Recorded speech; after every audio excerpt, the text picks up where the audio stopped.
ఇంకా ఇంకా ఇంకా చాలు చాలు చాలు మళ్ళీ పోదాం పోదాం. థ్యాంక్ యూ అందరికి క్షణార్థి. అన్న బాగానే మందిని తెచ్చుకున్నాడు. మరి చెప్తా, అది కూడా ఎందుకు చెప్తా. Thank you. ఇక్కడికి వచ్చిన అందరికీ వెరీ వెరీ థ్యాంక్ యూ. ముందు డైరెక్టర్ స్పీచ్ అనే తంబులైన్ రావడానికి మొదటి కారణం డాక్టర్ మామిడి హరికృష్ణ అన్న. అన్నకి శనార్థులు. తర్వాత నన్నుగా నమ్మి నాకు అవకాశం ఇచ్చిన నిర్మాతల్లో ఫస్ట్ నాగార్జున సామల గారు, సార్కి వెరీ వెరీ థ్యాంక్ యూ. తర్వాత నన్ను కన్న మా లచ్చవకు, ఇప్పుడు లైవ్లో చూస్తుంది లచ్చవ, శనార్థి ఐ లవ్ యూ.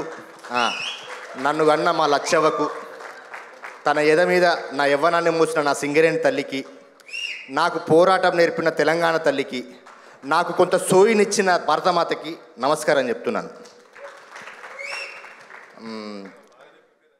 బాగా ప్రిపేర్ అయినా అన్న, ఎందుకంటే నువ్వే అట్లా ప్రిపేర్ అయినప్పుడు డైరెక్టర్ నేను కావద్దా అన్న. అయితే ఒక కామన్ మ్యాన్ సినిమా తీస్తే కామన్గా వచ్చే ప్రాబ్లమ్స్ చాలా ఉంటాయి. ఆ కామన్గా వచ్చే ప్రాబ్లమ్స్లో మనకు ఏంటిదనంటే అసంతృప్తి పడేటోళ్ళు, అడ్డుపడేటోళ్ళు, ఈపులో కొట్టినోళ్ళు, కడుపులో కొట్టినోళ్ళు అందరూ చల్లగా ఉండాలని అందరికీ వెరీ థ్యాంక్స్ చెప్తున్నా. కరీంనగర్లో సినిమాతో పాటు ఇంకొక పెద్ద యుద్ధం చేసిన, సినిమాకు సాయం చేసిన పెద్దపల్లి అడిషనల్ కలెక్టర్, అప్పుడు కరీంనగర్ అడిషనల్ కలెక్టర్ శ్యామ్లాల్ సార్కి, ప్రెస్ క్లబ్ అధ్యక్షులు నగనూరు శేఖర్ సార్కి పాదాభివందన కృతజ్ఞతలు. ఎందుకంటే వాళ్ళు లేకపోతే నేను అక్కడ సినిమా చేయలేను. తర్వాత కరీంనగర్ ప్రజలకి, కరీంనగర్ పోలీసు వాళ్ళకి కూడా, ఎందుకంటే సినిమాలో ఇంకొక యుద్ధంలో వాళ్ళ సహకారం మరవలేనిది. తర్వాత ఇప్పటిదాకా ఈ సినిమాకి అందరూ అన్ని రకాలుగా పనిచేసారు. వాళ్ళకు ఆర్థిక గుర్తింపు దక్కింది, ఆర్థిక గుర్తింపు కూడా దక్కింది. ఆ దక్కన వాళ్ళు ఒక 4-5 ఉన్నారు. వాళ్ళల్లో రాజేష్, లవ్ యూ అబ్బా, స్నేహానికి నిజమైన రూపం నువ్వు, స్నేహానికి నిజమైన రూపం. అట్ ది సేమ్ టైం సంపతన్న నీకు వందనాలన్న. తర్వాత నా ఏడీలు శివ అండ్ సర్జిత్, అనిల్, మీకు వెరీ వెరీ థ్యాంక్ యూ. ఆ కృతజ్ఞత ఖచ్చితంగా తీర్చుకుంటా. తర్వాత ఈ అన్ని సందర్భాలలో నాకు మంచికి చెడుకు, నా తప్పిదాలకి, నా యొక్క ఆవేశానికి అన్నిటికీ నాకు ఈ అన్నీ ఒక 4 గుంజలైతే నాకు ఒక ఎనగర్రాయి నన్ను నిలబెట్టిన మామిడి హరికృష్ణకి పాదాభివందన కృతజ్ఞతలు. తర్వాత ఒకటే, ఇక నేను 2 చెప్పేసేసి అయిపోతాను. మా నాయన నేను బతుకున్నప్పుడు, నేను నా చిన్నప్పుడు మా నాయన చచ్చిపోయాడు. బతుకున్నప్పుడు ఒక మాట చెప్పేటోడు, నాయన బిడ్డ నీకు సమాజం అంతా, నీ చుట్టూన్న సమాజం అంతా తెలివితోటి ఉంటుంది, కానీ నువ్వు ఎత్తోటి ఉండాలి బిడ్డ అని అన్నాడు. అది గుర్తుపెట్టుకున్నా. తర్వాత మా అవ్వ అంటే బిడ్డ నువ్వు ఏ పని చేసినా రీతి రివాయి ఉండాలి, వావి వరుసలు ఉండాలన్నది. అది గుర్తుపెట్టుకున్నా.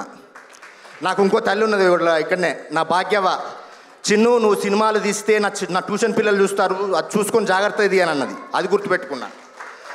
నన్నుగా నమ్మే ఒక పెద్ద మనిషి నాకు ఎప్పుడు, అంటే మేము ఇద్దరం డిస్కషన్ చేసుకుంటాము.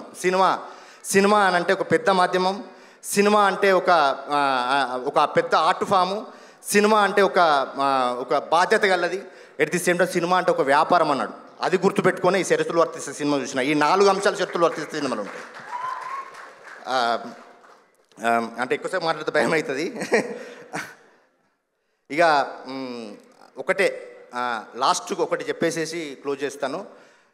Publicity at the same time చిన్న సినిమా కాదు, ఒక మంచి సినిమాకి ఉండే ప్రాబ్లమ్స్, వచ్చే సెలబ్రిటీలు, ఎట్ ది సేమ్ టైం ఇవన్నీ జనాలని థియేటర్కి తీసుకెళ్తాయో లేదా అని చెప్పేసి అన్నది. దాని గురించి అంటే దాన్ని ఒక బేస్గా తీసుకొని, అంటే నేను కొంత సాహిత్యం చదువుతాను. ఆ సాహిత్యంలో అల్లం రాజయ్య ఒకటి భూమి కథ ఉంటుంది, తెలంగాణలో చాలా గొప్ప కథ. అల్లం రాజయ్య కథలో క్యారెక్టర్ అంటే గంగాయ తాత అని అప్పుడు ఆ టైంలో అంటే 90s, 80s రాసిన కథ. అంటే భూమి దున్నేవానికి భూమి దక్కాలి అని చెప్పేసి సందర్భంలో నుంచి రాసిన కథ. ఆ సందర్భంలో రాసిన కథ. ఆ క్యారెక్టర్లు 2 క్యారెక్టర్లు ఉంటాయి. ఎదురు ఒక మనిషి, గంగాయ తాత అంటేనే ఎద్దును పట్టుకొని వస్తా అంటే, ఏం గంగాయ ఎద్దును పట్టుకొని వస్తున్నావు, ఏం సంగతి అని అన్నాడు. మాకు భూమి వస్తుంది, దీంతో దున్నుతానంటాడు. అరే నువ్వు దున్నుతే నీ పోలీసులు తీసుకుపోయి నన్ను జైలు ఎత్తారా అని అంటాడు. పోలీసులు నన్ను జైలు ఎత్తే నా కొడుకు నా బిడ్డ దున్నుతుంది అంటారు. వాళ్ళని జైలు ఎత్తానంటారు. వాళ్ళందరూ నా ముసలి దున్నుతుంది అంటది, ఆమెను కూడా జైలు వేస్తారంటారు. అప్పుడు ఎద్దు నాగలు కలిసే దున్నుతుందని అంటాడు. ఎద్దు నాగలు కలిసే దున్నుతారంటే ఎద్దును కట్టకపోయి కొట్టంలో వేస్తారు, నాగల్ని ఇరగొడతారని అంటే అప్పుడు భూమి పక్కున పైకి వచ్చి పంట నాకు ఇస్తుంది అని చెప్పేసి అంట. అంత ఆశ వాహతుంటున్నా, ఎందుకంటే మంచి సినిమాకి ఖచ్చితంగా స్థానం ఉంటుంది. తెలుగు సమాజంలో at the same time Indian సినిమాలో, ప్రపంచ సినిమాలో మంచి సినిమాకి తప్పకుండా దానికి అదే ఒక భూమి విచ్చుకొని నా సినిమా ఖచ్చితంగా నిలబెడతానని నమ్ముతున్నాను. ఎందుకంటే నేను చేసిన ఒక మంచి ప్రయత్నం అది. ఆ మంచి ప్రయత్నంలో తప్పకుండా నిలబడతానంటున్నాను. ఇక లాస్ట్ చివరిగా ఇక్కడికి వచ్చిన మా వేణన్నకి ఎమోషనల్గా మాట్లాడు కాదు, క్యాజువల్గా కూడా నేను అట్లా మాట్లాడతాను, నాకు తెలుసు. వేణన్నకి at the same time Darshi sir very very very thank you. ఈ జర్నీలో నేను ఒక్కనే కష్టపడుతున్నాను. నాకు ఎవరు కానీ కావాలనుకున్నప్పుడు టక్కన ఒక పెద్ద మనిషి వచ్చిండు, దాన్ని ఎత్తుకొని మమ్మల్ని ఇక్కడ దాకా తీసుకొచ్చిండు. Sridhar sir Madhura Sridhar sir very very very thank you. అలాగే ధనన్న very thank you. And producers తరఫున వచ్చిన రాజు సార్కి, సత్యనారాయణ సార్కి అందరికీ very very thank you. And ఆర్టిస్టులందరికీ చైతన్య, భూమి, లవ్ యూ. మీకు ఎక్కువ ఏం చెప్పాను, ఎందుకంటే మీతోటే నేను ఇక్కడ నిలబడి ఉన్నా.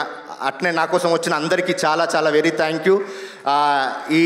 మళ్ళీ ఎట్ ది సేమ్ టైము ఈ సినిమాలో నాకు ప్రత్యక్షంగా పరోక్షంగా సాయం చేసిన, భుజం తట్టిన, at the same time creative thoughts share చేసుకున్న వాళ్ళందరికీ కూడా వెరీ వెరీ థ్యాంక్ యూ. ఒక మంచి సినిమా తీశాను, తప్పకుండా థియేటర్కి వెళ్ళి చూడండి. మంచి సినిమా తీసిన తృప్తి మీకు తప్పకుండా మిగులుతుంది. ఒకటి రెండే మీ డబ్బులు వేస్ట్ కాదు, మీ టైం వేస్ట్ కావు. 15th ఆన్ థియేటర్స్, షరతులు వర్తిస్తాయి. థ్యాంక్ యూ మంజుష గారు.